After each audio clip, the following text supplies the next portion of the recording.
In today's video, I'm going to teach you how to delete a user account in Windows 11 on your PC.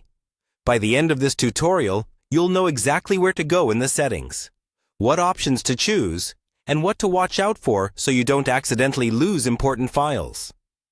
First, make sure you're signed in with an account that has administrator rights. Only an administrator can remove other user accounts. If you're using a standard account, you won't see the delete options we're about to use. On your Windows 11 desktop, click the Start button, then click on Settings.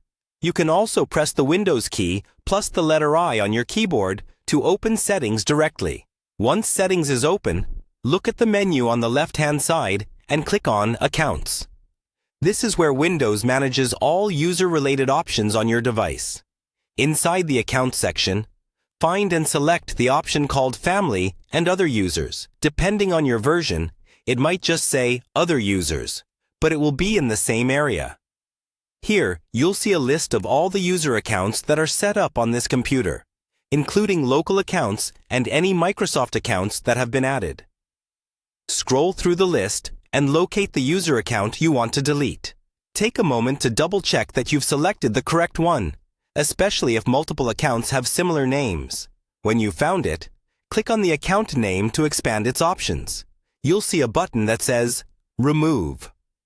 Before clicking Remove, be aware that deleting a user account will also delete that user's desktop files, documents, pictures, and other data stored in their user folders on this PC.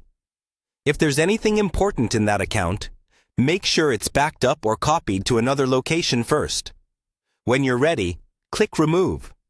Windows will display a warning message explaining that deleting this account will remove all data associated with it from this device.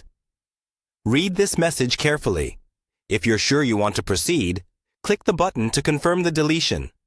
Windows will now remove that user account from your PC. This process usually only takes a few moments. Once it's done, the account will disappear from the list under Family and Other Users, and that person will no longer be able to sign in on this device. That's all there is to it. You've successfully deleted a user account in Windows 11.